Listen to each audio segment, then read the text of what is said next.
राम जुगोपगोरूपधरामि उर्वीम. परत सांगतो.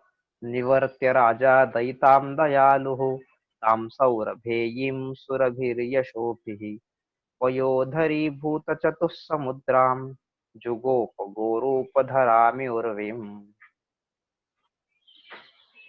आता या श्लोकामध्ये काय सांगतात की दयालुः, आता वेगवेगळी विशेषण पुन्हा वापरलेली तिथं. ठीक आहे. दयालुः कसा होता तो राजा, राजा दिलीप हा दयाळू होता. त्यानंतर यशोभिही, ज्याच्या कडे यश आलं होतं नाही का, आणि त्या यशोभिही सुरभिही, त्या यशाच्या मुळे, त्या कीर्तीमुळे जो एकदम शोभून दिसत होता. सुरभिही, सुरभिही म्हणजे शोभून दिसणारा, तेजस्वी दिसणारा, प्रकाशमान असणारा, सुंदर दिसणारा, असा सुरभिही. यशोभिही सुरभिही म्हणजेच ज्याची कीर्ती एवढी पसरलेली होती की त्या कीर्तीमुळे, त्या यशामुळे, त्या प्रसिद्धीमुळे तो आपोआपच स्वतःच शोभून दिसत होता, सुंदर दिसत होता, शोभिवंत दिसत होता. असा तो राजा. ठीक आहे. राजा, असा तो राजा. दयिताम, दयिताम म्हणजेच आता त्याची जी पत्नी आहे, त्या पत्नीसाठी हे विशेषण वापरलेलं आहे. दयिताम म्हणजेच त्याची प्रियता माझी आहे. आणि तिला दयिताम असं का म्हटलेलं आहे, कारण हा सुद्धा एक दयाळू आहे आणि ती सुद्धा एक तशीच दयिता आहे. ठीक आहे. त्या दयिताम अशा आपल्या पत्नीला निवर्त्य, निवर्त्य म्हणजेच परत पुन्हा मागे पाठवून, मागे परतवून, म्हणजे आता ती ज्या सीमेपर्यंत तिला यायला सांगितलेलं होतं तपोवनाच्या, तर तिथपर्यंत ती आलेली होती आणि आता तिथून पुन्हा मागे पाठवून. निवर्त्य, निवर्त्य म्हणजेच मागे पाठवणे. ताम सौरभेयीम, त्या, ताम म्हणजे त्या, त्या सौरभेयीम म्हणजेच कामधेनूला, सौरभ नाही का, जी सौरभ सगळीकडे पसरवते अशी सौरभेयीम. ताम सौरभेयीम, त्या कामधेनूला पयोधरी भूत चतुस्समुद्राम, पयोधरी भूत चतुस्समुद्राम. पय, पय म्हणजेच ज्याला म्हणतो आपण की पयोधर, असं म्हणजे दूध, पाणी, सॉरी, पयोधर. आता त्याला काय करतात की ते जिथं धारण केलेलं आहे. ठीक आहे ना. आता इथं दोन्ही त्याचे आपण हे बघू शकतो की जणू काही त्यांनी एक कल्पना केलेली आहे इथं. काय कल्पना केलेली आहे की राजा इथं जो आहे, म्हणजे ही गाय जी चाललेली आहे, ती गाय सुद्धा कशी चाललेली आहे, तर ही गाय जेव्हा आपण मागच्या सर्गात पाहिलं होतं की जेव्हा ती गाय येते तिकडून आणि गाय आल्यानंतर काय करते, गाय आल्यानंतर तिचं ज्या स्तनातून दूध असतं नाही का, सडातून तिचं जे दूध असतं, तर ते दूध खाली रस्त्यावरती सगळीकडे गळत असतं ना, आणि त्या दुधाने ती जणू काही सगळ्या भूमीचा एका प्रकारे सिंचन करत असते. ठीक आहे ना. त्यामुळं इथं आता त्यांना असं म्हणायचं आहे की पयोधर, पयोधर म्हणजे आता पय शब्दाचे इथं दूध असा पण अर्थ होऊ शकतो आणि पाणी नाही का, पयस या शब्दाचा अर्थ. पाय म्हणजे पाणी असं होतं, पण पयस म्हणजे दूध आणि दुसराच पयस म्हणजे पाणी, म्हणजे दोन्ही पण अर्थ ह्याचे होतात पयस शब्दाचे. ठीक आहे. तर मग आता इथं कोणता आपल्याला अर्थ घ्यायचा आहे, दोन्ही अर्थ आपण इथं घेऊ शकतोय.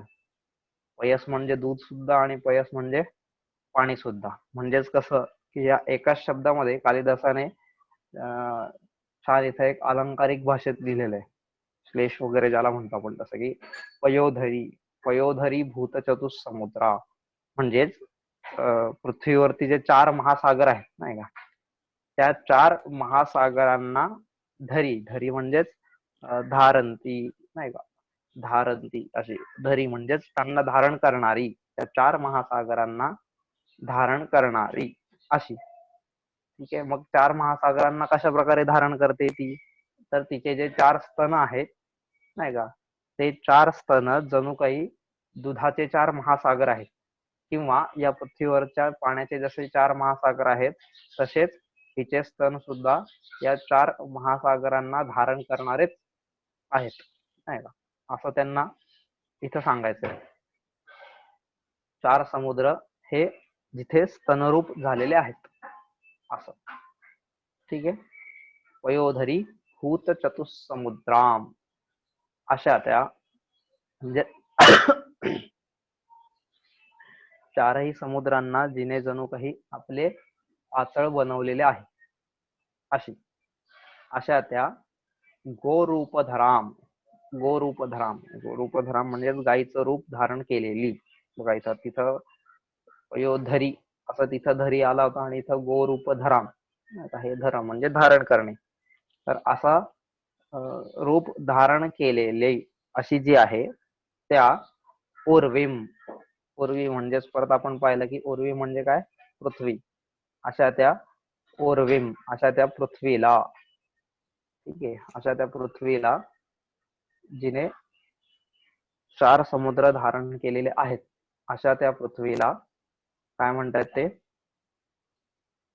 इव जुगोप, अशा त्या पृथ्वीप्रमाणे, इव अशा त्या पृथ्वीप्रमाणे जुगोप, जणू काही त्याने तिचं रक्षणच केलं नाही का, आणि तिथून पुढे तो तिच्या रक्षणामध्ये, जुगोप म्हणजेच रक्षण करणे, तर तिच्या रक्षणामध्ये तो व्यस्त झाला. ठीक आहे. गुप्त, गोप असं हे आहे, जुगोप हे त्याचं रूप झालं.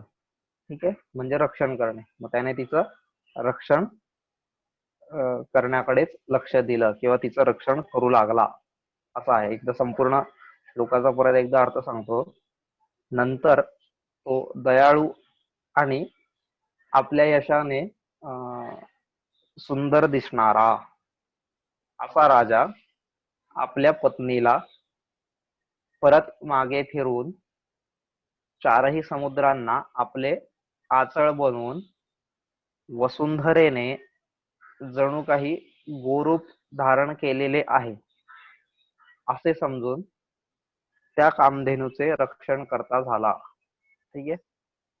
परत एकदा सांगतो की म्हणजे काय झालं ह्याच्यामध्ये नेमकं, की त्या राजाने त्याची जी पत्नी होती, तो राजा कसा होता त्याच्यासाठी विशेषण वापरले, दयाळू होता, यशामुळे जो सुंदर दिसत होता, शोभिवंत दिसत होता, अशा त्या राजाने आपल्या दयिता म्हणजेच पत्नीला, सुदक्षिणेला पुन्हा आश्रमाच्या सीमेपर्यंत पासून मागे पाठवलेलं आहे आणि तिथून पुढे 4ही समुद्रांना जणू काही जिने आपले आचळ बनवलेले आहे अशा त्या जणू काही वसुंधरेच्या रूपात गोरूप धारण केलेले आहे असं समजून त्याने त्या कामधेनूचं रक्षण करण्यास सुरुवात केली किंवा तिची सेवा करू लागला.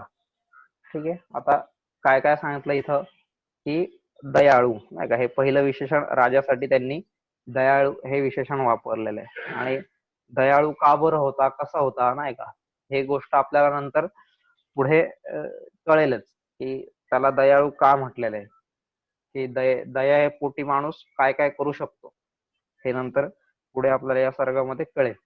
दया ही जी गोष्ट आहे, तर दया ही गोष्ट काही वाईट नाहीये नाही का. एखाद्याची दया येणं किंवा एखाद्यावरती दया करणं, फक्त ती दया येणे किंवा जी दया करतो मी त्याच्या मागचा माझा हेतू काय आहे, त्या हेतूवरती हे सगळ्या गोष्टी अवलंबून असतात. ठीक आहे. माझा हेतू काय आहे त्या दयेमागचा, की मला त्याच्यातून काही स्वतःला यश मिळवायचं आहे किंवा स्वतःला कीर्ती संपादित करायची आहे, स्वतःला वैभव मिळवायचा आहे किंवा स्वतःला एखाद्या समाजामध्ये प्रतिष्ठा मिळवायची आहे, एखादं पद मिळवायचं आहे किंवा अजून काय असेल, असं जर माझ्या त्या दयेमागचा हेतू असेल तर मात्र ती दया काही एक कामाची नाहीये. ठीक आहे.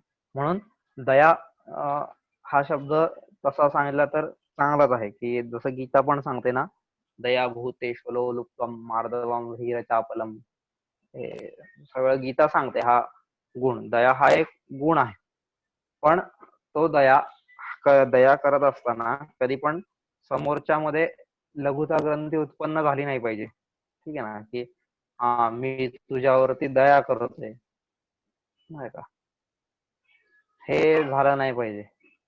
की माझ्या दयेमुळे समोरच्याला कमीपणा वाटला नाही पाहिजे.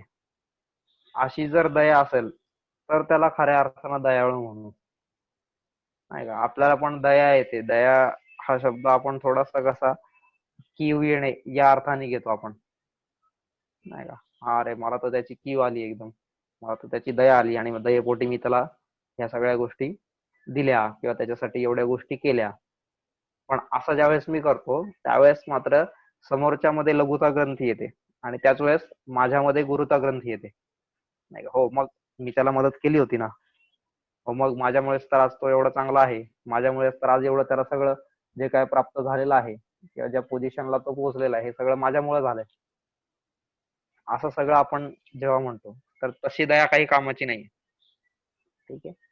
म्हणून असा हा जो राजा होता तो राजा दयाळू होता. म्हणजेच कसा, की दया करत असताना समोरच्याला पण कळत नाही की ह्याने माझ्यावरती दया केलेली आहे किंवा ह्याला माझी दया आलेली आहे, नाही का, आणि त्या दयेपोटी हा ह्या गोष्टी करतोय. असा हा राजा दिलीप होता. ठीक आहे. दयाळू. त्याच्यानंतर यशोभिही. यशोभी म्हणजेच यशोभिही सुरभिही, यशामुळे जो शोभिवंत दिसत होता, सुंदर दिसत होता, नाही का, त्याचं सौंदर्य अतिशय खुलून आलेलं होतं. आणि का नाही येणार, नाही का, सहज. म्हणजेच सुंदर सौंदर्य माझं जर खुलवायचं असेल तर नुसतं हे गंध पावडर लावून शारीरिक सौंदर्य खुलवण्यापेक्षा अशा प्रकारचं हे जे यशरूपी सौंदर्य आहे, नाही का, यश म्हणजेच कीर्ती, नाही का, ज्याची कीर्ती सर्वत्र पसरलेली आहे आणि त्या कीर्तीमुळेच आपोआप ज्याच्यावरती एक तेजाची कांती, तेजयुक्त कांती अशी त्याच्यावरती चढलेली आहे, त्याच्या चेहऱ्यावरती, शरीरावरती, आणि त्याच्यामुळं तो अतिशय सुंदर दिसतोय, शोभिवंत दिसतोय, नाही का. जसं आता आजच्या काळातही पाहिलं आपण तर आजही आपल्याला दिलीप माहितीये, राम माहिती, कृष्ण माहितीये, हे सगळे लोक आजही माहिती आपल्याला. म्हणजे ह्यांचं जे सौंदर्य आहे, आपण काय रामाला पाहिलेलं नाहीये, आपण काय कृष्णाला पाहिलेलं नाहीये, पण त्यांची कीर्ती इथपर्यंत पोहोचलेली आहे की त्या कीर्तीमुळेच आपल्याला वाटतंय की ते खूप सुंदर असणार आहेत, नाही का. मग त्या कीर्तीमुळे ज्यांचं चरित्र शोभून दिसतंय असे होते. जसं कृष्णाने लग्नाच्या वेळेस हिला केलं रुक्मिणीला, की बाबा त्यांनी तिचं सगळं सौंदर्य ऐकलेलं होतं आधी, नाही का. तिच्या सौंदर्याची कीर्ती पसरली, नुसतीच सौंदर्याची कीर्ती पसरली नव्हती तर तिच्या विचारांची, तिच्या आचरणाची, तिच्या सगळ्या वागण्या चालण्या, बोलण्या, उठण्या बसण्याची सगळ्यांच्या कीर्तीचा सुगंध कृष्णापर्यंत पोहोचला होता आणि त्याच्यामुळे कृष्णाला तिच्यामध्ये अधिक सौंदर्य वाटू लागलं. ठीक आहे ना. तिथे काय रूपाचं वर्णन किती करणार, खूप छान आहे, खूप छान आहे, खूप छान आहे, पण अरे नेमकं काय छान आहे, तर ह्या सगळ्या गोष्टी तिच्यामध्ये छान, नाही का. म्हणून ते कीर्तीमुळे जो शोभून दिसतोय. आणि कीर्ती म्हणजे कशी, की कीर्ती ही सुद्धा वेदोक्त कीर्ती, नाही का, किंवा जी शास्त्रोक्त कीर्ती आहे त्या गोष्टींची कीर्ती खरी आहे, की नाही का. एक माणूस म्हणून तो कसा आहे किंवा एक भगवंताकडे त्याचा दृष्टिकोन कसा आहे, सृष्टीकडे त्याचा दृष्टिकोन कसा आहे, किंवा ह्या सगळ्या गोष्टींनी मग त्याचं जीवन कशा प्रकारे घडलेलं आहे त्याला आपण कीर्ती म्हणू, त्याला आपण यश म्हणू. ठीक आहे. आणि मग त्या यशाची, त्या कीर्तीचा सुगंध आपोआपच सुरभी म्हणजे त्याच्यापासून शोभयंत दिसणारा असा तो राजा होता. ठीक आहे. दयालु यशोभी सुरभी स्वराजा, तो राजा, स्वराजा, काय म्हणतायत, तो राजा दयिताम. दयिताम, दयिताम म्हणजेच आता इथे त्यांना म्हणायचं की जी दयिता आहे, दयिता म्हणजेच काय, की जणू काही याची दयावान असलेलीच, नाही का, अशीच असलेली जी पत्नी आहे अशी दयिताम सुरभी, अशी दयिताम पत्नी जी सुदक्षिण आहे त्या पत्नीला निवर्त्य परत मागे पाठवून ताम सौरभेयीम. आता सौरभेयीम परत सौरभी, सुरभी, सुरभी हा जो शब्द आहे त्या सुरभी शब्दापासूनच हा सौरभेयीम असा त्याला ढक आणि गिप हे प्रत्यय लागून तसा शब्द बनलेला आहे तो. ठीक आहे. तर सौरभेयीम परत हीच अशी सुंदर दिसणारी, शोभिवंत दिसणारी, हे विशेषण पुन्हा त्या गायीला सुद्धा लावलेलं आहे. सौरभेयीम ती कारण होतीच, ती कामधेनू होती, नंदिनी होती, नाही का. त्यामुळं आपोआपच सुरभीची कन्या म्हणजे सौरभी असं म्हणतो. म्हणून सुरभी म्हणजेच काय, जी सुंदर होती, नाही का, अशी सुंदर असणारी तिची कन्या, ती पण सुंदरच असणार ना, अशी ती सौरभेयीम. आणि अशा त्या कामधेनूला पयोधरी भूत चतुसमुद्राम, जणू काही हे जे 4 स्तन आहेत, तर ते 4 स्तन हेच जणू काही 4 समुद्र आहेत. म्हणजे 4 समुद्रांनीच 4 स्तनांच्या रूपामध्ये स्वतःला धारण केलेलं आहे, नाही का. अशी सुंदर एक कल्पना इथं कालिदासाने केलेली आहे. आणि म्हणजे त्यावेळेस कालिदासाला पण माहिती होतं की जसं आज आपल्याला माहिती आहे की पृथ्वीवरती 4 महासागर आहेत, नाही का. ही गोष्ट जशी आज आपल्याला माहिती आहे, तशीच त्या काळात त्याला सुद्धा माहितीच होती. म्हणजे तत्कालीन लोकांना सुद्धा ही सगळी संपूर्ण संकल्पना व्यवस्थित माहिती होती, नाही का. आज आपण गेलो तर आपल्याला जरी विमानाने फिरलो आपण किंवा जरी आपण बोटीने फिरलो, जहाजाने, तरी आपल्याला या गोष्टी कळणारच नाही की कुठं हा समुद्र संपला आणि कुठं तो समुद्र चालू झाला, असं काही कळतच नाही. सगळीकडे एकच दिसतंय ना, की म्हणजे आपण जर कधी गेलो साऊथ इंडियामध्ये, एकदम कन्याकुमारीच्या खाली वगैरे, तर तिकडे गेल्यानंतर आता तिथे तर तीनही बाजू येऊन मिळतात ना. अरबी समुद्र पण येतोय, हिंद महासागर पण येतोय आणि बंगालची खाडी पण येते.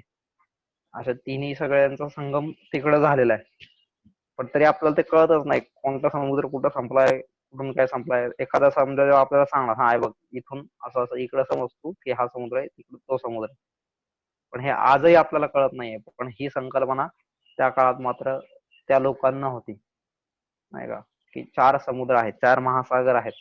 मग तसंच त्या 4 महासागरांना धारण केलेली स्तन रूपांमध्ये, नाही का, म्हणजे जिथे स्तन या महासागरांप्रमाणे होते. आता स्तन हे 4 समुद्र हेच तिचे स्तन झालेले आहेत, असं का बरं म्हटलेलं आहे?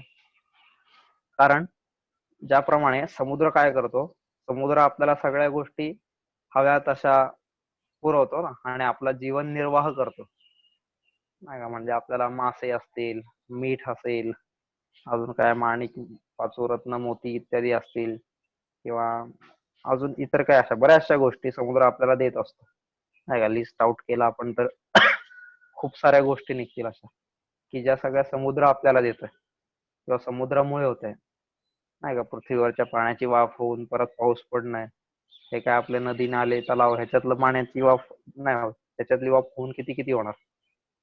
सगळ्यात जास्त त्याच्यासाठी पाणी जर देणारा कोण असेल तर तो म्हणजे समुद्र आहे, नाही का. असा अथांग सागर आहे.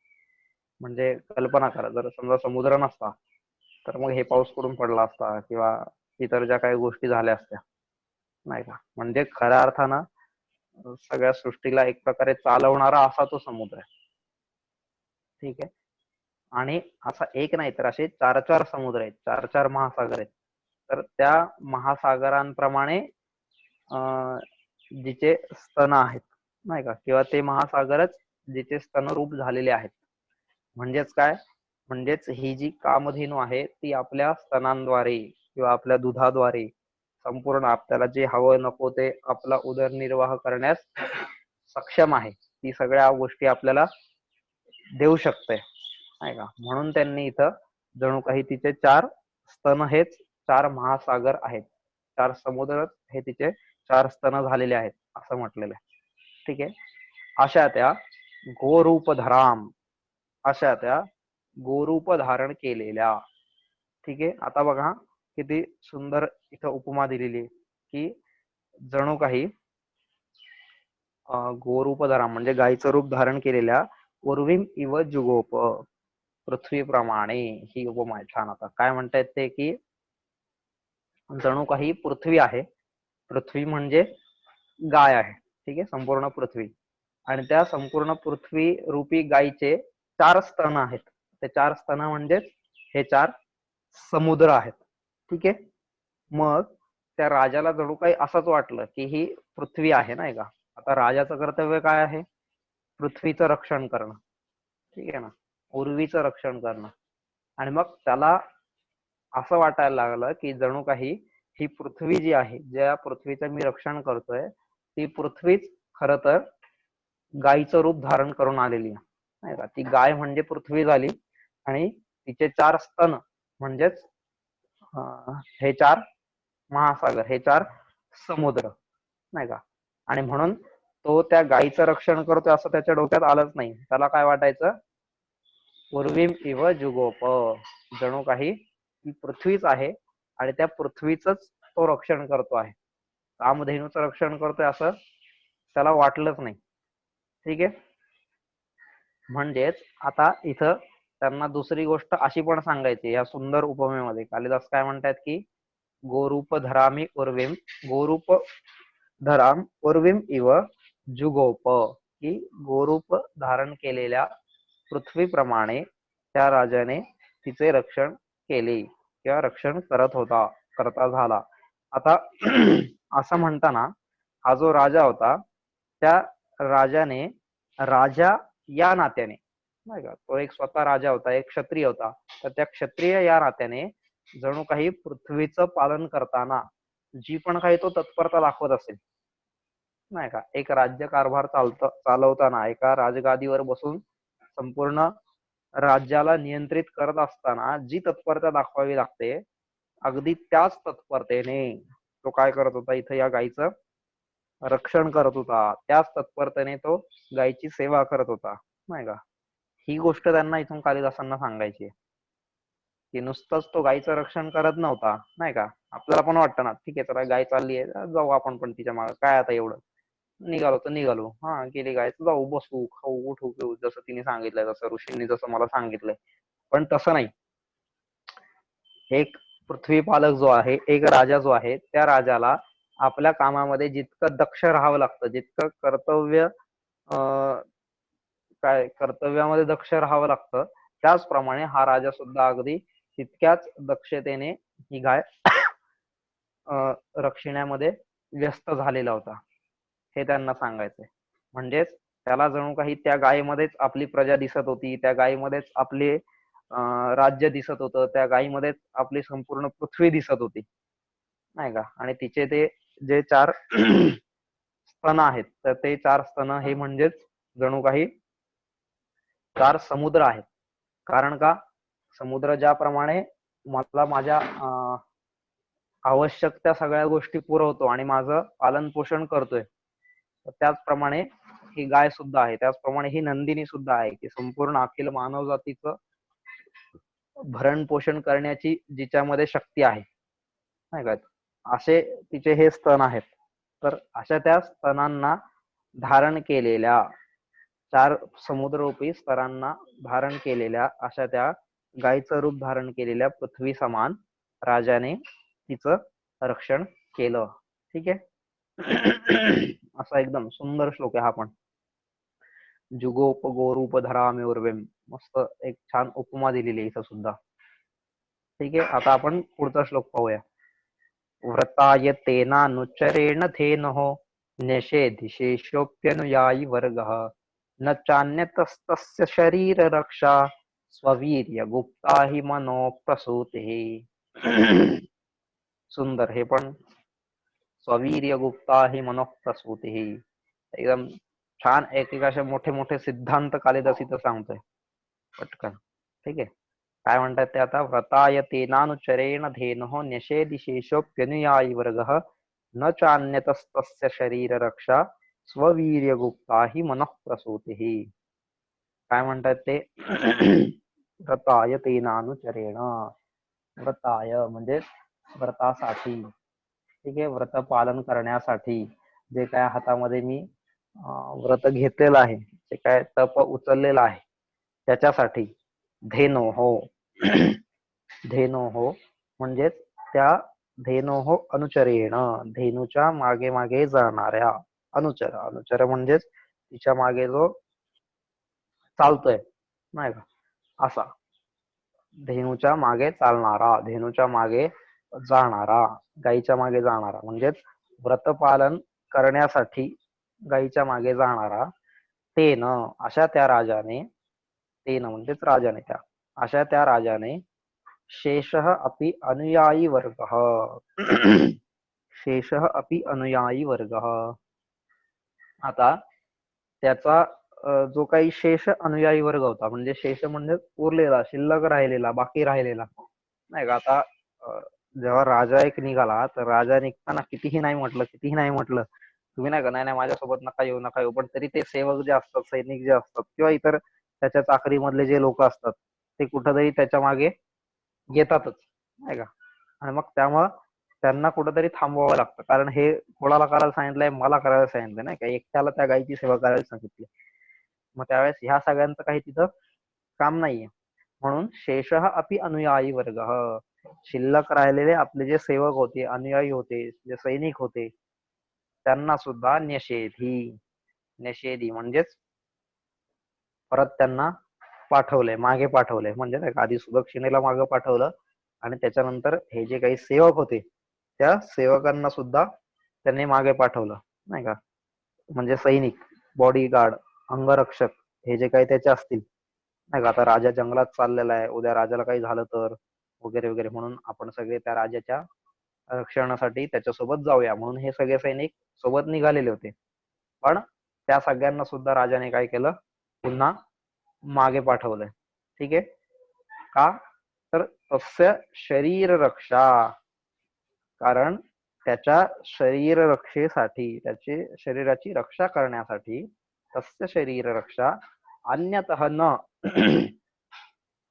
दुसऱ्यांच्या मदतीची कोणत्याही प्रकारची आवश्यकता नव्हती, नाही का. ते कॉन्फिडन्स आहे की त्याच्या शरीराची रक्षा करण्यासाठी त्याला दुसऱ्या कोणाचीही आवश्यकता नव्हती, नाही का. याला आपण कॉन्फिडन्स म्हणू, एकदम 100% आत्मविश्वास, ईशविश्वास, ह्या ज्या सगळ्या गोष्टी आहेत, नाही का. आणि त्याला कोणाची आवश्यकता नसल्यामुळेच त्याने काय केलं, त्याच्या सैनिकांना सगळ्यांना मागे पाठवून दिलेलं आहे. आणि मग का बरं आवश्यकता नव्हती, त्याचं एक सुंदर कारण इथं कालिदास सांगतो आपल्याला, की काय, ही म्हणजेच कारण, ही कारण मनोह प्रसूती, ही मनोह प्रसूती म्हणजे मनूची जी मुलं आहेत, मनूची जी वंशावळी आहे, मनूचे जे वंशज आहेत, नाही का, मनूच्या कुळात जे उत्पन्न झालेले आहेत. आपण पाहिले ना मागे, की ह्यांच्या कुळाचे सुरुवातीला एक मनू नावाचा राजा होता, वगैरे वगैरे, नाही का. आपण असं सुरुवातीला पहिल्या सर्गामध्ये पाहिलं होतं. तर त्याच मनूच्या वंशात जन्माला आलेला, ठीक आहे. मनूचेच जो वंशज आहेत, मनूचे जे सगळे वंशज आहेत, त्यांना स्ववीर्य गुप्ता, ते काय आहेत, मनूचे वंशज हे नेहमी स्वतःच्या स्ववीर्य म्हणजे स्वतःच्या बळाने, स्वतःच्या पराक्रमाने, स्वतःच्या शक्तीनेच काय झालेले आहेत, गुप्ता. गुप्ता म्हणजेच रक्षण केलेलं आहे, ज्यांचं रक्षण केलेलं आहे, जे रक्षिलेले आहेत, असे ते. म्हणजेच स्वतःच्या बळाने, स्वतःच्या शक्तीने, स्वतःच्या पराक्रमानेच जे रक्षिलेले आहेत, नाही का, ज्यांचं रक्षण केलेलं आहे, हा मनूच्या वंशजांचाच एक खूप मोठा गुण आहे, स्वपराक्रमानेच स्वतःचं रक्षण करणं. ठीक आहे. त्यांना हे असे काय अंगरक्षक, सैनिक, इतर काहीही कोणाची आवश्यकता नाहीये. आता इथं किती मोठी गोष्ट त्यांनी आपल्याला सांगितलेली आहे, की स्ववीर्य गुप्ता ही मनोप्रसूती, ही काय म्हणायचंय त्यांना, की जणू काही एखादा मनूचा वंशज आहे. आता मनूचा वंशज म्हणजेच कोण, नाही का, मनोर अपत्यम इति मनुष्य, नाही का. मनूचा वंशज म्हणजे आपण सगळेच काय झालेलो आहोत, मनूचे वंशज आहोत ना. मनूच्या कुळातच जन्माला आलेलो आहोत. मनूच्या कुळामध्ये जन्माला आलं म्हणजेच की हा माझं गोत्र मनू आहे असं नाही, पण मनू हा आपण सुरुवातीला आद्य पुरुष मानलेला आहे, आणि त्याच्यापासून संपूर्ण सृष्टीची उत्पत्ती झालेली आहे, नाही का, मनू आणि इडा यांच्यापासून. म्हणून मनूचे आपण सगळेच वंशज झालो, मनूचे सगळेच आपण अपत्य झालो. आणि जे लोक मनूचे वंशज आहेत, ते सगळे कसे आहेत, स्ववीर्य गुप्ता. स्ववीर्य गुप्ता म्हणजेच स्वतःच्या पराक्रमाने स्वतःचं संरक्षण करणारे. आता स्वतःच्या पराक्रमाने स्वतःचं संरक्षण करणारे म्हणजेच कसे, की कोणतंही संकट येऊ किंवा कोणतीही आपत्ती येऊ, विपदा येऊ, तर त्या प्रत्येक ठिकाणी मी काय आहे, की माझा पराक्रम. आता माझा पराक्रम म्हणजे काय, माझी शक्ती असेल, शारीरिक असेल, मानसिक असेल, बौद्धिक असेल, नाही का, किंवा माझी बुद्धी असेल, माझी संपत्ती असेल, माझे इतर ज्या काही गोष्टी असतील, त्या सगळ्या गोष्टी इतक्या असल्या पाहिजेत की त्या प्रत्येक गोष्टीतून मी माझ्यावरती येणाऱ्या संकटाचा सामना सहजगत्या करू शकतो. त्याच्यासाठी मी सहजगत्या समर्थ ठरू शकतो, नाही का. ही गोष्ट त्यांनी इथं सांगितलेली आहे. जसं आपण अर्जुनाचं सांगतो गीतेमध्ये की प्रथम भीष्म संख्ये द्रोणांच्या मधुसूदन, की मी भीष्म द्रोणांना कसं काय मारू, म्हणजे स्वतः मरेल हा त्याला अजिबात ह्याच्याबद्दल शंकाच नाहीये, नाही का. उलट मीच त्यांना मारेल हा त्याचा आत्मविश्वास आहे, नाही का. तो आत्मविश्वास इथं आपल्याला दाखवायचा आहे, तो कालिदासाला आपल्यामध्ये उभा करायचा आहे, की मला जेव्हा काही संकटात सापडेल मी किंवा काही हे होईल, तेव्हा दुसऱ्याकडे मदतीसाठी हात पसरायची गरज नाहीये, नाही का, की तू मला मदत कर रे, तू मला ह्या गोष्टी कर रे, नाही का. ही लाचार, हीन, दीन, दुबळ जीवन जगणारी ही माझी संस्कृती नाहीये, नाही का. माझी संस्कृती स्वपराक्रमाने, स्वबळाने मला स्वतःला लढायला सांगते, नाही का.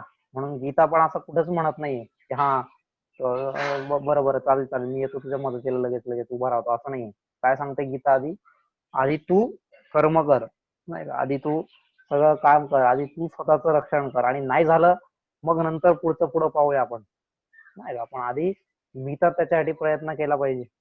आणि असं जर असेल तरच खऱ्या अर्थाने मी काय करू शकतो, माझ्या स्वबाहुबलाने, माझ्या स्वबळाने, माझ्या स्वतःच्या शक्तीनेच माझी रक्षा मी करू शकतो.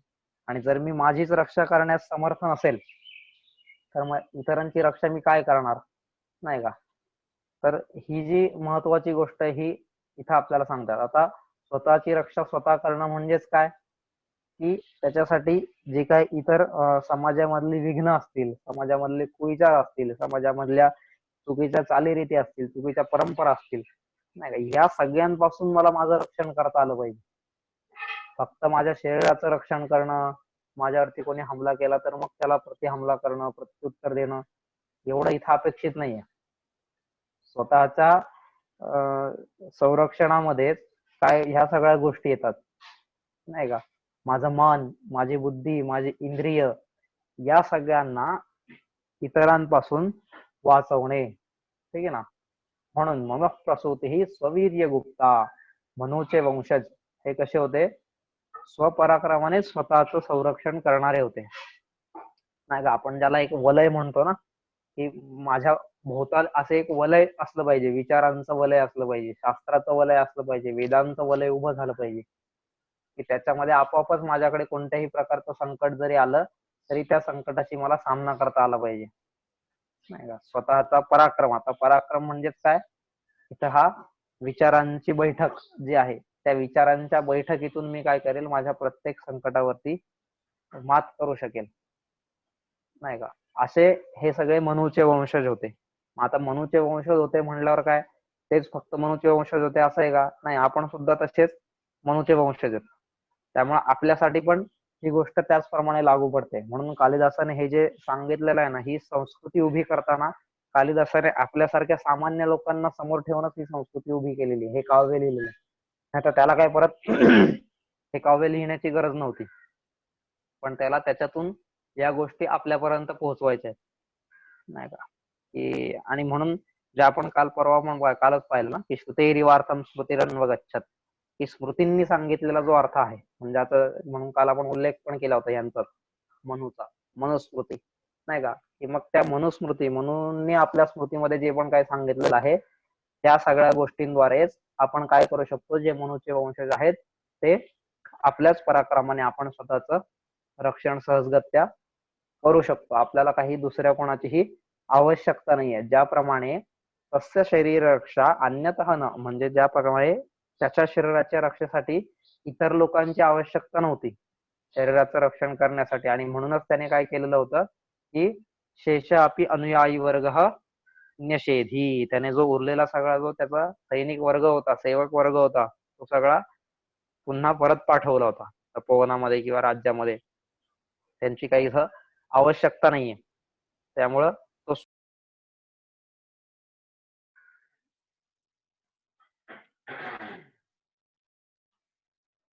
तर मी सुद्धा माझ्या जीवनामध्ये तसाच खंबीर बनलो पाहिजे. मी सुद्धा माझ्या जीवनामध्ये त्याचप्रमाणे एकदम काय झालं पाहिजे, की आत्मविश्वास, ईशविश्वास, आत्मगौरव या सगळ्या गोष्टींनी परिपूर्ण झालं पाहिजे. तरच माझं रक्षण करण्यासाठी मी काय होईल, समर्थ ठरेल. ठीक आहे. एवढी मोठी गोष्ट तो कालिदास इथून आपल्याला या श्लोकातून सांगतोय. परत एकदा सांगतो की व्रताचं पालन करण्याकरता धेनूच्या मागे राहणाऱ्या त्या राजाने आपल्या उरलेल्या सगळ्या सेवकांना, सगळ्या सैनिकांना सुद्धा परत जाण्याची आज्ञा दिली किंवा सुट्टी दिली किंवा तिथून परत पाठवलं. त्याला स्वतःचं रक्षण करण्याकरता इतर कोणत्याही बाहेरच्या मदतीची आवश्यकता नव्हती. कारण स्वपराक्रमाने स्वसंरक्षण करणे हेच तर मनूच्या वंशजांचा सगळ्यात मोठा गुण आहे, नाही का. जसं आपण आहोत, तर आपल्यासारखा पराक्रमी या पृथ्वीवरती दुसरा कोणीच नाहीये, नाही का, मनुष्यासारखा.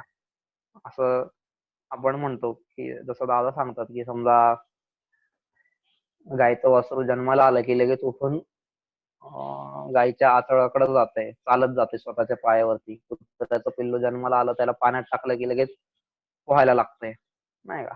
असं प्रत्येकाचं, म्हणजे ह्यांच्यात जेवढी शक्ती आहे तेवढी माझ्यात नाहीये, नाही का. मानवामध्ये असं नाहीच आहे ना. आपल्याला जन्म झाला का चालायला वर्षभर लागतंय, बोलायला अजून किती दिवस लागतात. म्हणजे ह्या सगळ्या ज्या गोष्टी आहेत, तर त्या सगळ्या गोष्टींनी जर पाहिलं तर मानव हा इतर सगळ्या प्राण्यांपेक्षा कमी शक्तिशाली आहे. पण इथं काय ते म्हणतायत की असा कमी शक्तिशाली जरी मानव असला तरी सुद्धा आज संपूर्ण जगावरती त्याने राज्य केलेलं आहे. हे कशामुळे केलेलं आहे, तर त्या स्ववीर्य गुप्ता, नाही का. कारण तो माणूस कसा आहे, स्वतःच्या शक्तीनेच, स्वतःच्या पराक्रमानेच स्वतःला त्याने रक्षिलेला आहे, नाही का. असा हा स्ववीर्य गुप्ता, असा हा इतर प्राण्यांपेक्षा पण वेगळा असलेला जो मानव आहे, तर तो मानव कोणाचा वंशज आहे, या मनूचा वंशज आहे, मनु ऋषींचा. मनु नावाचे जे मुनी होऊन गेले, ऋषी होऊन गेले, त्यांचा वंशज आहे, नाही. आणि म्हणून मी पण सुद्धा तसंच बनलं पाहिजे. म्हणजे माझ्यामध्ये सुद्धा तशी खुमारी आली पाहिजे. उगाच रडत खडत जीवन जगणं, नाही का, ह्याला काय अर्थ नाहीये. काही झालं का, एखादं संकट आलं का बसलो रडत, काही झालं का बसलो रडत, ह्याला काय अर्थ नाही. की मी स्वतः माझा पराक्रम एवढा दाखवेल, मी माझी शक्ती एवढी दाखवेल की आलेल्या कोणत्याही संकटावर सहजगत्या मी मात करण्यास सक्षम ठरेल. आणि एवढंच नाही, म्हणजे मी एकटाच तर त्या संकटावरती मात करेल असं नाहीये, तर त्याच वेळेस माझ्यासोबत मी इतरांना सुद्धा वाचवेल, नाही का. ह्याला म्हणतात स्वतःचं रक्षण स्वतः करणं, स्ववीर्य गुप्ता, स्वतःच्या बळाने स्वतःचं रक्षण करणं. तर ते गेला फिरायला, तर पोहता आलं नाही, बुडला. अरे तुला पोहता आलं नाही, तू बुडला, आता तू दुसरा बुडायला लागलाय, त्याला कधी वाचवणार. जो स्वतःच रक्षण करू शकत नाहीये, तो दुसऱ्याचं काय रक्षण करणार, नाही का. मला ती गोष्ट जमली पाहिजे. त्याला म्हणतात स्ववीर्य गुप्ता, स्वतःचं रक्षण स्वतः करणं. दुसऱ्याकडे हात मागण्याची, पसरण्याची गरज नाहीये मदतीसाठी. अरे मग तू मला मदत कर रे, अजिबात नाही. म्हणजे हे लोक आहेत जे महापुरुष होऊन गेलेले आहेत, नाही का. प्रल्हाद, नारद, पराशर, पुंडरीक, व्यास, अंबरीश, शुक, शौनक, भीष्म, दालभ्यान, रुक्मांगद, अर्जुन, वसिष्ठ, विभीषण आदी पुण्यान इमान परम भागवतां स्मरामी. हे सगळे जे परम भागवत लोक होते, त्यांच्या जीवनामध्ये कधीच आपल्याला ही गोष्ट दिसत नाही की रडत खडत बसलेले आहेत, नाही का, दुसऱ्याकडे मागायला गेलेले किंवा लाचार झालेले, दीन दुबळेहीन असे झालेले आहेत, असं नाहीये. हा, कधी असं दिसू शकतं आपल्याला त्यांच्या जीवनामध्ये की काही ठिकाणी परिस्थितीवश किंवा काही ठिकाणी तत्वांमुळे, नाही का, किंवा काही धर्माच्या बंधनांमुळे ते लोक आपल्याला थोडेसे शांत झालेले दिसतात. पण जेव्हा ती बंधनं नष्ट झाली, जेव्हा ती तत्व सगळी बाजूला ठेवून त्यांनी जेव्हा आपलं जीवन पुढे नेलेलं आहे, तेव्हा हे सगळे लोक पुन्हा स्वतःचं रक्षण स्वतः करण्यात यशस्वी झालेली दिसतात, कोणीही असत मग, नाही का. तर ती गोष्ट इथं त्यांना सांगायची आपल्याला की मला माझं स्वतःचं रक्षण स्वतः करता आलं पाहिजे.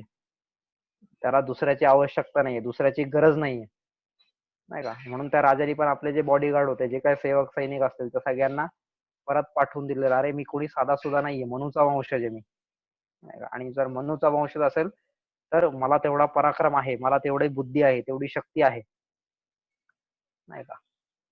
उद्यम साहसम धैर्यम बुद्धिशक्ती पराक्रम षडेते यत्र वर्तन्ते, नाही का. अशा ह्या सगळ्या गोष्टी आहेत. उद्यम, साहस, धैर्य, बुद्धी, शक्ती, पराक्रम ह्या सगळ्या जिथं गोष्टी असतील तिथं आपोआपच स्वतःचं रक्षण स्वतः माणूस करू शकणार. तिथं कधीच दुसऱ्याची आवश्यकता नाहीये. ठीक आहे. तर हीच गोष्ट त्यांना इथं सांगायची. आणि हा जो राजा चाललेला होता, त्या गायीच्या मागे चाललेला होता, कशासाठी चाललेला होता त्याचं सुंदर कारण त्यांनी दिलंय पहिल्याच शब्दामध्ये. काय? व्रताय. व्रताचं पालन करण्यासाठी, व्रतपारणा फेडण्यासाठी तो चाललेला आहे, नाही का. तो काही आपल्याला काही पाहिजे, नाही का, त्या काही स्वार्थ आहे, काही ह्या गोष्टी आहेत म्हणून त्या गायीकडे नाही निघालेले आहेत. हे काय झालेलं आहे, हे त्या गुरूंनी मला दिलेलं व्रत आहे, नाही का. वशिष्ठ ऋषींनी त्याला सांगितलं ना, जा तू त्या गायीची अशा अशा प्रकारे सेवा कर. मग ऋषींनी सेवा करण्यास सांगितली म्हणून तो त्या गायीच्या मागे तसा निघालेला आहे, नाही का. ते एक प्रकारचं दिलेलं व्रत आहे.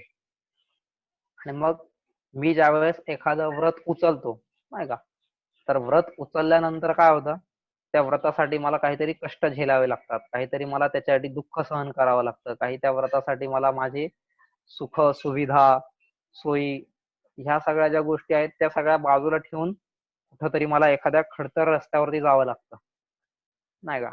आणि त्याच प्रकारे इथं सुद्धा व्रताचं पालन करण्याकरता हा राजा त्या गायीच्या मागे मागे मागे चाललेला आहे, गायीच्या मागे मागे निघालेला आहे. ठीक आहे ना.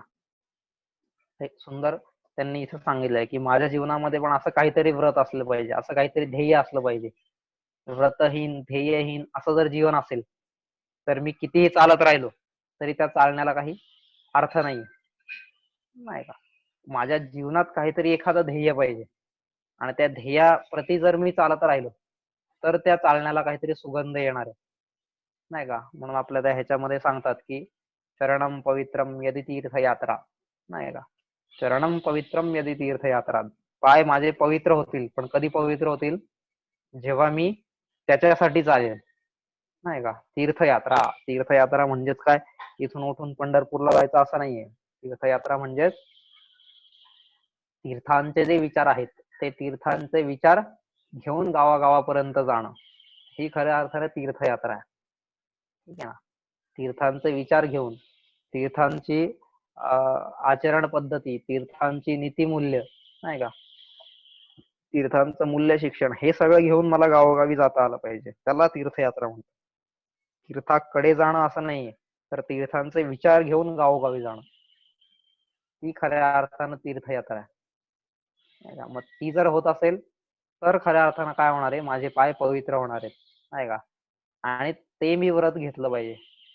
ते जर व्रत मी घेतलं तरच खऱ्या अर्थानं माझ्या जीवनाला काहीतरी सुगंध येणार आहे, तरच माझ्या पायांना काहीतरी सुगंध येणार आहे, तरच माझ्या प्रत्येक इंद्रियाला काहीतरी सुगंध येणार आहे, नाही का.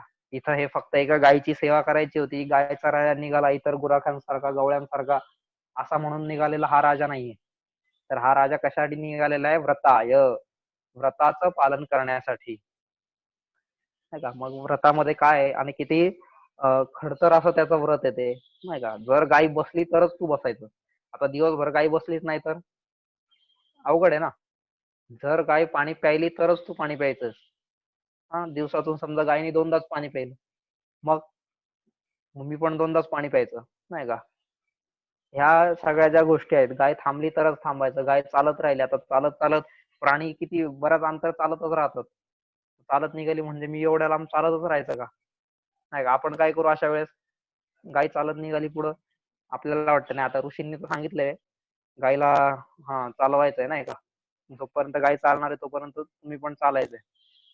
मग आपण काय करणार, गाय चालायला लागली ना, बराच वेळ झाला, आता आपल्याला दम लागायला लागला, आपण पटकन कुठेतरी त्या गायीला थांबवणार, थांब थांब थांब, एकाच ठिकाणी थांब. मग गाय थांबली का, हा मग मी पण थांबलो असं ना, म्हणजे मी काय करणार, मी पण त्या गायीला थांबवणार आधी आणि मग मी तिथं उभं राहणार. म्हणजे आपण हे काहीतरी असे शक्कल लढवत राहणार तिथं, नाही का. तसं त्यांनी नाही केलेलं आहे. गाई तिच्याप्रमाणे कशी होती ती गाई, जसं आपण त्या गेल्या श्लोकामध्ये पाहिलेलं होतं ना, की ती पावसूम, नाही का, पावसूम म्हणजे जणू काही स्वैरिणीप्रमाणे होती.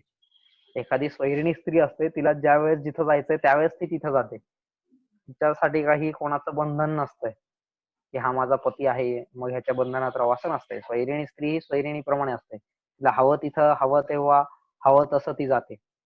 मग तशीच इथं ही गाय पण होती. आणि मग अशा गायीच्या मागे असं एवढं खडतर व्रत घेऊन जाणं आणि ते पण कुठं जाणं, तर जंगलामध्ये जाणं, नाही का. व्रत म्हणा किंवा तप म्हणा, ह्या गोष्टींमध्ये काय आहेत की मला आपोआपच कुठंतरी काहीतरी द्वंद्व हे सहन करावंच लागतंय, नाही का. तपो नाम द्वंद्व सहनम. द्वंद्व म्हणजेच एखाद्या प्रकारचं दुःख. ते दुःख हे मला सहन करावंच लागतंय, त्याला आपण द्वंद्व म्हणू. आणि हे जर द्वंद्व सहन जर केलं नाही तर त्या व्रतालाही काही अर्थ उरणार नाही, नाही का. वशिष्ठ ऋषी दुसरं एखादं सोपं काम पण त्यांना सांगू शकत होते ना राजा दिलीपाला. हा, तू बाबा रोज इथून उठून सकाळी मस्तपैकी दोघ जण या, आरतीचं ताट घेऊन मस्तपैकी इथल्या इथं तिची पूजा करा, दिवसभर इथं तिला गवत चारा आणून घाला, इतर सगळ्या गोष्टी छान इथं सावलीत सगळ्या गोष्टी करा. असं काहीतरी इतर व्रत पण ते देऊ शकले असते ना, पण तसं त्यांनी नाही केलेलं. ठीक आहे. हे कुठंतरी त्या व्रतामध्ये, त्या तपामध्ये काहीतरी दुःख हे आल्याशिवाय माणसाला काय त्या तपाचं जे फळ आहे, त्या तपाचं जे काय त्याला म्हणू आपण, तपाची जी सिद्धी आहे तिची चव कळत नाही. ठीक आहे ना. म्हणून ते दुःख येणं किंवा ते जे द्वंद्व येणं हे तितकंच आवश्यक आहे. आणि ते द्वंद्व येणं म्हणण्यापेक्षा पण ते स्वतः उचलणं, नाही का. राजा स्वतः म्हटला ना ऋषींना, मी काय करू तुम्ही सांगा, आणि मग त्याप्रमाणे मी करतो. हा, ऋषींनी आज्ञा दिली आणि मग राजा तसं करायला गेला असं नाहीये. राजाने ते स्वतःहून उचललेलं दुःख आहे, नाही का. दादा जसं आपल्याला सांगतात की मला भक्ती फेरीत, भावफेरीत ह्या सगळ्या गोष्टीमध्ये जायचंय. हे कशासाठी जायचंय? स्वतः ते दुःख उचलायचंय, नाही का. इथं घरी म्हटलं हा चहा म्हटलं की लगेच चहा येतोय, पण भक्ती फेरीत तसं होतं का? नाही, नाही का. त्याच्यासाठी मला भक्ती फेरीमध्ये जायचंय की कुठंतरी ते दुःख उचलायचंय. भक्ती फेरीत चहा म्हणलं की आधी चहा पावडर घेऊन जा घरून, स्टोव घेऊन जा, रॉकेल घेऊन जा, सगळ्या गोष्टी तिथं. मग तो चहा कधीतरी गोड होणार, कडू होणार, कसा तरी होणार, नाही का.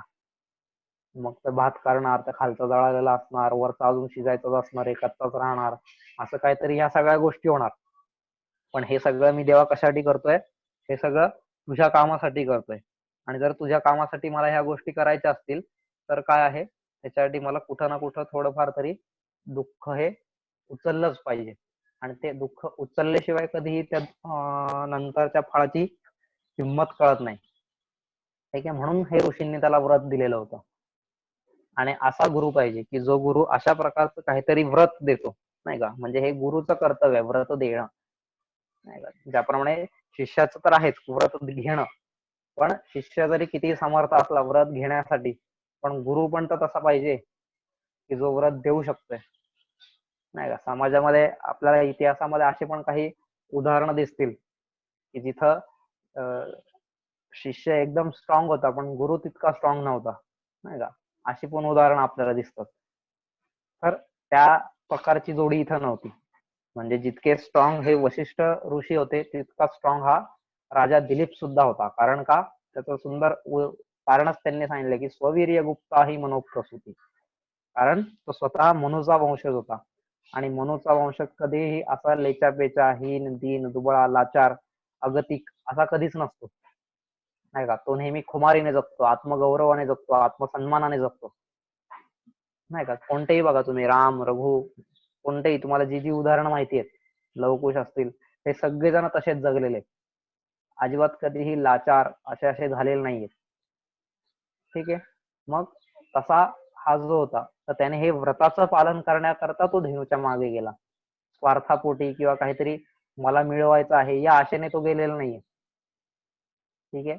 ते फळ मिळो नाही मिळो त्याच्याशी त्याला काही घेणं देणं नाहीये. मी हे काम करतोय हे फक्त माझ्या व्रताच्या आचरणासाठी करतोय. मी जे उचललेलं व्रत आहे, नाही का. दादा आपल्याला ते सांगतात ना की भावफेरीत जाणं हे काय आहे, हे मी उचललेलं व्रत आहे. मग तिथं तो समोरचा नंतर केंद्रात येईल का नाही, मग कधी तो केंद्रात येईल, मग त्याला किती मी गेल्या गेल्या सांगणार, हा आता इकडे सोमवारी केंद्र असतं आमचं, तुम्ही येत जा बरं का. हे जे सांगणं आहे त्याला व्रत नाही म्हणत. म्हणजे आपली भावफेरी ही कशी आहे आणि दादांची भावफेरी कशी होती, नाही का. विचार करा, आता दादा समजा जेव्हा भावपेरला जात असतील त्यावेळेस दादा सांगत असतील का, हो आमचं असं असं सोमवारी केंद्र असतं, तुम्ही या बरं का 8 वाजता तिथं. नेवर, कधीच नाही. हे हा तू केंद्रात ये बाबा म्हणून दादा कोणाकडेच गेलेला नाहीये. हे दादांची भावफेरी अशी होत असेल की तो समोरचा माणूस स्वतःहून विचारत असेल, अहो हे तुम्ही इथं सांगायला येत आहे, पण असं काही कुठं तुम्ही एखाद्या ठिकाणी बसता का एकत्र वगैरे, किंवा तिथं मी रेग्युलरली येऊ शकेल. मग त्यांनी जेव्हा हे विचारलं स्वतःहून, मग तेव्हा दादा सांगत असतील की हा असं असं इकडे इकडे आम्ही बसतो रविवारी पाठशाळेमध्ये, हा यायचं असेल तर मग तुम्ही पण येऊ शकता, असं हे नंतर. आपण काय करतो आधीच, हा असं असं सोमवारी केंद्र असतं ये बर का, तशाने त्याला व्रत नाही म्हणत. नाही का, व्रत हे उचललंय ना मी, मग मी भाऊफेरीत जाईल आणि मग समोरच्याला यायचं असेल ते देव त्याचं डोकं बदलेल ना, त्याला पाठवेल इकडं. पण मी नाही, मी त्याला बळबळ सांगणार, हा इकडे केंद्र आहे, इकडे ये बरं का, हो ताई हो, ते तुमच्या मुलाला पाठवा बरं का इकडं, केंद्र आहे आज, हा त्याला नक्की पाठवा बरं का. अरे त्याच्याशी असे संबंध बांधेल, त्याच्याशी अशी मैत्री करेल, त्याच्याशी अशा हितगुज मी साधेल की जेणेकरून तो स्वतःच मला विचारलं पाहिजे त्यांनी की हा चल रे आपण कधी भेटूया, कुठं भेटूया, नाही का, आपण आठवड्यातून कुठेतरी एकदा तरी भेटत जाऊया. मग त्याला सांगता येतं की हा आम्ही सगळे तिथं भेटतो आठवड्यातून, मग तू पण ये तिथं, तुला जर एवढी इच्छा असेल तर, नाही का. म्हणजे ही दादांच्या भावफेरीची आणि आपल्या भावफेरीची पद्धत जरा किती वेगळी आहे का नाही. कारण ते त्यांनी खऱ्या अर्थाने व्रत उचललेलं आहे आणि आपण हे जणू काही आपल्यावरती कोणीतरी लादलेलं आहे अशा प्रकारे करतोय, नाही का. त्या राजावरती पण आता हे एका अर्थी जर आपण तसं पाहायला गेलं तर वशिष्ठ ऋषींनी राजावरती व्रत हे लादलेलं आहे ना, नाही का. त्यांनी त्याला सांगितलं की तू असं असं कर, पण त्यांनी फक्त लादून नाहीये तर त्याने ते स्वतःहून तसं उचललेलं आहे आणि तशा प्रकारे तो त्याचं वर्तन करतोय. आता हे पुढे जेव्हा आपण जाऊ अजून पुढचे श्लोक, त्यावेळेस कळेल की त्याने खऱ्या अर्थाने कसं ते व्रत उचललेलं होतं, नाही का. त्या व्रताच्या पालनासाठी तो त्या धेनूच्या मागे चाललेला होता, गायीच्या मागे चाललेला होता. तसंच मी पण माझ्या जीवनामध्ये व्रत स्वतःहून उचललं पाहिजे आणि जर स्वतःहून उचललं ना तर त्यावेळेस ही फळाची अपेक्षा मी कधीच ठेवत नाही. अरे अरे एवढे दिवस भावफिरला जातोय पण ह्या गल्लीतून एकही जण अजून केंद्राला येत नाही, मग जाऊ द्या ही गल्ली नको, आता दुसऱ्या गल्लीत जाऊया आपण.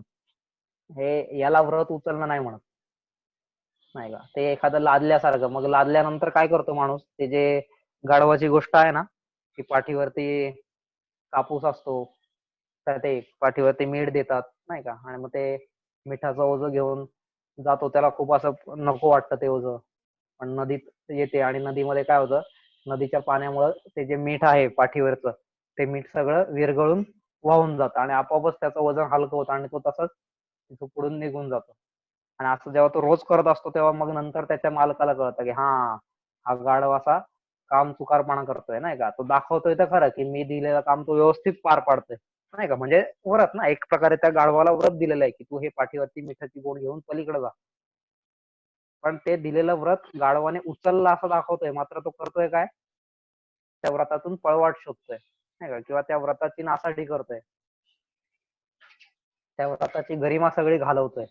म्हणून मग ह्याने पण काय केलं, एक दिवस अद्दल घडवायची म्हणून त्याच्या पाठीवरती मीठ न देता, हा आता हा दरवेळेस काय करतो, पाण्यात जाऊन बसतोय ना आणि पाठीवरचं सगळं मीठ वाहून देतोय आणि मग थोडंसंच मीठ घेऊन पुढे जातोय पाठीवरचं वजन हलकं करून.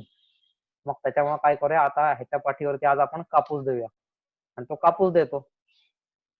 तर ते कापूसाचं वजन पण गाढवाला जास्तच वाटतं, म्हणून परत गाढव काय करतो, जाऊन तिथं नेहमीप्रमाणे आपला त्या पाण्यात बसतो आणि मग जेव्हा तो पाण्यातून उठायला लागतो तेव्हा अजिबात पाण्यातून उठूच शकत नाही. का?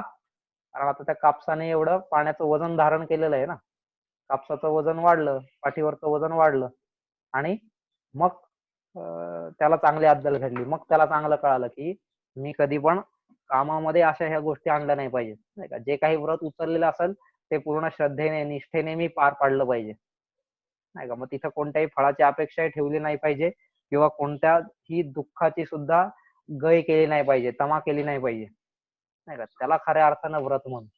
मग असंच व्रत घेऊन हा राजा तिथं मागे चाललेला आहे. ते ऋषींनी त्याला दिलेलं होतं किंवा ती जी सुदक्षिणा होती तिला पण ते व्रत दिलेलं होतं की तू रोज तपोवनाच्या सीमेपर्यंत जायचंयस, नाही का. असे हे लोक होते आणि असे जर व्रत पालन करणारे लोक असतील, असे जर व्रताचरण करणारे लोक असतील तर त्यांना का बरं स्वपराक्रमाने स्वतःचं रक्षण करता येणार नाही? सहज करता येणार आहे, नाही का. कारण ते सगळे मनुचे वंशज आहेत. आणि असे मनुष्य वंशज असतील तर त्यांना इतर कोणाचीही स्वरक्षणासाठी आवश्यकता नाहीये, कोणताही बॉडीगार्डची आवश्यकता नाहीये. नाही का, किती जण दादांना म्हणायचे त्यावेळेस की हा दादा तुम्ही बॉडीगार्ड ठेवा, दादा तुम्ही बॉडीगार्ड ठेवा. पण कशाला, बॉडीगार्डची काही गरज नाहीये. त्याचं कारण हे होतं की स्ववीर्य गुप्ता ही मनोप्रसूती, दादा हे सुद्धा मनुष्य वंशज होते नाही का, आपण पण सगळे मनुष्यच वंशज आहेत. आणि त्याच्यामुळे आपल्याला कोणाला दुसऱ्याची आवश्यकता नाहीये स्वतःच्या रक्षणासाठी. स्वतःच्या पराक्रमानेच आपण आपलं रक्षण करू शकतोय. हा, आता ह्याचा अर्थ आपण वेगळा घ्यायचा नाहीये परत की स्वतःच्या पराक्रमी म्हणजे मग तिथं देवाची पण आवश्यकता नाहीये का वगैरे वगैरे. हा एक वेगळा कुतर्क होईल. ठीक आहे, त्याची तर आवश्यकता आहेच, पण इतर हे जे सामान्य जन आहेत त्या सामान्य जनांची कोणत्याही प्रकारची आवश्यकता नसली पाहिजे नाही का. असं मी स्वतःच्या बळावरती स्वतः उभा राहू शकलो पाहिजे.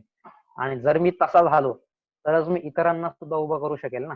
आणि हा तर राजा होता, दिलीप हा राजा होता, त्याला तर संपूर्ण प्रजेचं रक्षण करायचंय आणि तो स्वतःच रक्षण करू शकला नाही तर प्रजेला काय रक्षण करणार तो. म्हणून इथं हे वर्णन केलेलं आहे नाही का. आणि त्या अर्थी तो परत ऋषींकडे गेलेला आहे, त्या अर्थी तो देवाकडे गेलेला आहे, म्हणजे त्यांना दुसऱ्याची आवश्यकता नाही असं नाहीये. पण त्यांचा पराक्रम तर इतका होताच की त्या पराक्रमासोबत त्यांच्याकडे तितकीच नम्रता सुद्धा होती नाही का. ती नम्रता होती म्हणून हे वशिष्ठांकडे गेलेले आहेत, म्हणून हे देवांकडे गेलेले आहेत नाही का. जिथे पराक्रम आहे नुसताच आणि पराक्रमासोबत जर नम्रता नसेल तर त्या पराक्रमाचं रूपांतर अहंकारात होतं नाही का. मग तिथं हे सगळेच लोक असतील, हिरण्यक्ष असेल, हिरण्यकश्यपू असेल, रावण असेल, दुर्योधन असेल, इतर जे काही सगळे लोक होते ते पण स्वतःच्या पराक्रमाने स्वतःच संरक्षण करण्यामध्ये माहिर होते. ठीक आहे ना. पण त्यांच्याकडे सोबत नम्रता हा गुण नव्हता, त्याच्यामुळे ते सगळे वेगळे ठरलेले नाही का. जो कृष्णाला बांधायला निघाला असा दुर्योधन, आणि तेच अर्जुन त्याच्या पायाजवळ जाऊन बसतोय नाही का, नेहमी त्याच्या चरणांमध्ये त्याचा वास आहे. तर हा फरक आहे त्यांच्यामध्ये आणि इतरांमध्ये, की स्वतःच्या पराक्रमाने स्वतःच संरक्षण करणं ही मनूच्या वंशजांची काय आहे सगळ्यात मोठी सिद्धी आहे किंवा लक्षण आहे असं म्हणूया, की त्यालाच खऱ्या अर्थानं मनूचा वंशज म्हणता येईल, की जो स्वतःच्या शक्तीने स्वतःच्या बळाने नाही का स्वतः सगळीकडे उभं राहून स्वतःचं रक्षण स्वतः करण्यास समर्थ असतो. अजिबात तो मदतीसाठी दुसऱ्याची अपेक्षा ठेवत नाही, किंवा दुसरा जरी मदत करत असेल तरी तो त्यावेळेस नको म्हणेल नाही का. ते दादांनी आपल्याला ते उदाहरण सांगतात ना की परदेशी लोक आले होते स्वाध्याय परिवाराचे प्रयोग बघायला वगैरे कसं काय, आणि त्यांच्यातल्या त्या एका महिलेने त्या मुलाला 10 रुपये देऊ केले आणि त्यावेळेस तो मुलगा म्हणला की नाही नाही आम्ही बालसंस्कार केंद्राचे आहेत, आम्हाला ही अशी काही आवश्यकता नाहीये, काही गरज नाहीये, असं फुकटचं घ्यायला नाही सांगितलं वगैरे वगैरे. त्याला जे काही समजलं असेल तेवढं त्यांनी सांगितलं. ही खऱ्या अर्थानं ती स्ववीर्य उपता ही मनोप्रसूती, हा खरा त्याच्या मागचा अर्थ आहे की मला काही दुसऱ्याच्या धनाची, संपत्तीची, शक्तीची, कोणत्याही प्रकारच्या मदतीची आवश्यकता नाहीये. अरे जब दंत न थे तब दूध दिया, अब दंत दिये सो अन्न न दे. ज्यावेळेस मला दात नव्हते त्यावेळेस त्यांनी माझ्यासाठी दूध निर्माण केलंच ना, मग आता दात दिलाय तर तो अन्न पण मला देईलच ना. त्यामुळे मला काही दुसऱ्याकडे मागण्याची आवश्यकता नाहीये. ही जी खुमारी आहे ती खुमारी इथं कालिदास आपल्याला सांगतो तिच्याबद्दल. ठीक आहे. परत एकदा श्लोकाचं सांगतो की व्रताचं पालन करण्याकरता गायीच्या मागे मागे जाणाऱ्या त्या राजाने आपल्या उरलेल्या सर्व सेवकांना सुद्धा सुट्टी दिली, रजा दिली, त्यांना परत पाठवलं. त्याला स्वतःचं रक्षण करण्याकरता बाहेरच्या इतर कोणाचीही आवश्यकता, कोणाच्याही मदतीची गरज नव्हती. कारण स्वपराक्रमाने स्वतःचं संरक्षण करणं हेच मनूच्या वंशजांचा गुणधर्म आहे. हाच मनूच्या वंशजांचा गुणधर्म आहे.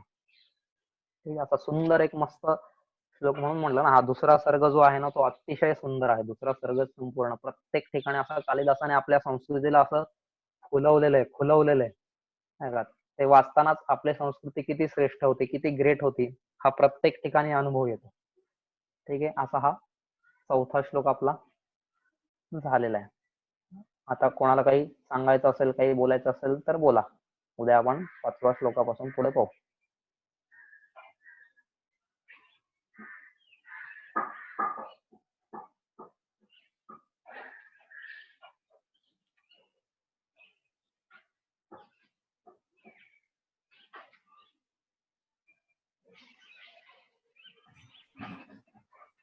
भाऊ ते शिष्यश्रेष्ठ गुरु तेवढा श्रेष्ठ नाही, त्याचं उदाहरण एखादं सांगा ना.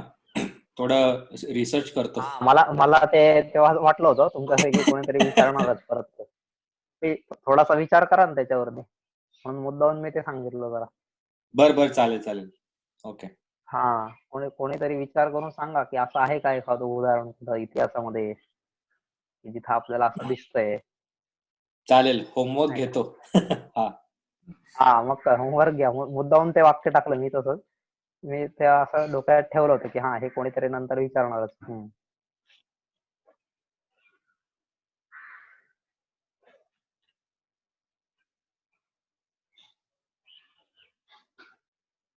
चालेल, अजून कोणाला काही नाहीये ना? ठीक आहे, मग आपण भेटूया उद्या सकाळी 8 वाजता परत. चला, बाय.